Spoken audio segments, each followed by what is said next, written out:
UNC, you will hear over and over again, it's a fabulous place to be. If you want to be an academic researcher, you will have an unbelievable amount of support through the Clinical Translational Research Institute and the School of Public Health.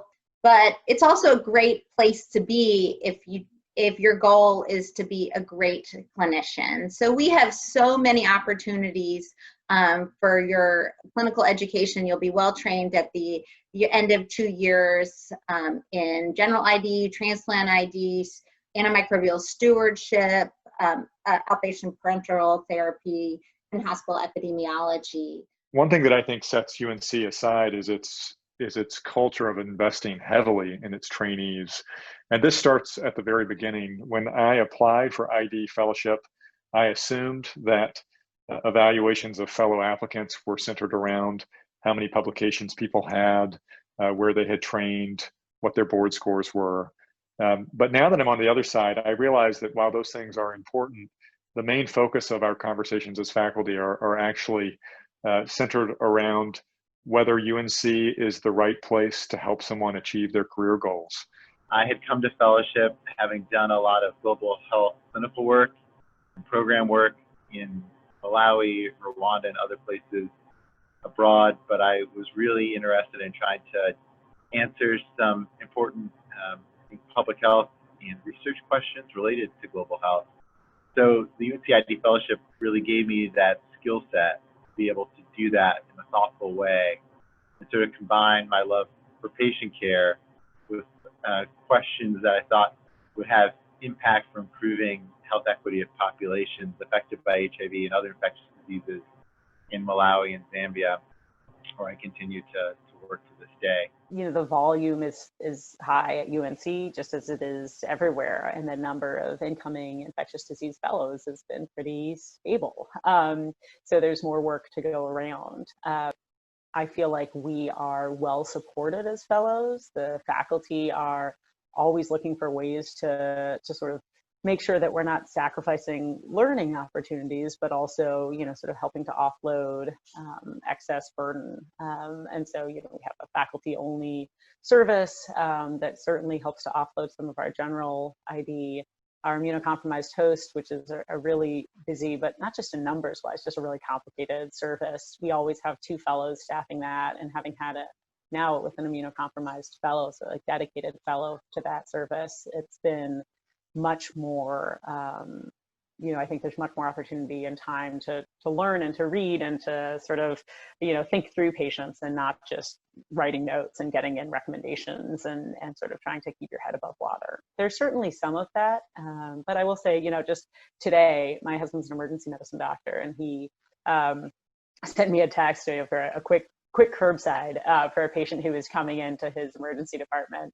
And, you know, I was able to say, like, okay, this is what I would do. These are the things I'd send. This is the imaging I'd get, you know, and it was sort of like, it was much easier and sort of felt more like second nature than, you know, 6 months, certainly 12 months ago. So I think the clinical growth that you see by having an intensified first year, you don't notice it in the moment, but you certainly do as you transition to second year. Clinical training at UNC, I think, is very strong and well-rounded, and really gave me the tools to kind of practice any elements of infectious diseases with some confidence. Secondly, UNC supported me in pursuing my research goals. So I came to UNC as interested in studying HIV, but found I was interested in another topic.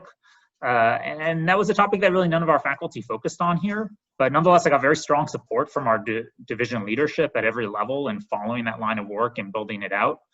So I was given support and flexibility for focused research time. Lastly, since I was interested in research too, I'll also say that UNC is a uniquely good place to be. Many fellows before me have followed a path from fellowship to funding from the NIH or a comparable organization.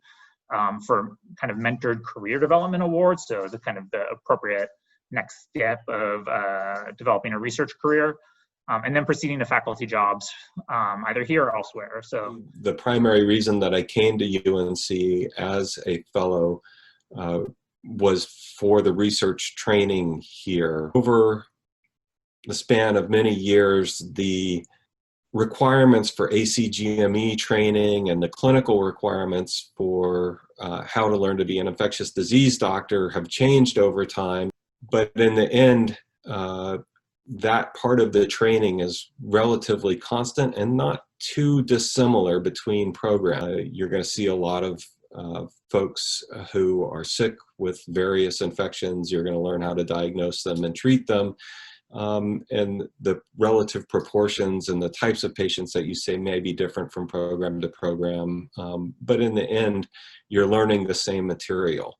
For folks who are interested in research careers, is actually what training do you get as a junior, as a trainee researcher, and does that set you up to be prepared to make the next step in your career, to develop the preliminary data that you need to be able to write a career development grant or a research project grant, and to be able to carry your career forward in that area. The fact that the research training at UNC was always a focus of, or at least one major point or one arm of the ID fellowship, and it's been that way basically since before I came as a fellow, and that's been maintained as a priority, was what drove me to come to UNC in the first place.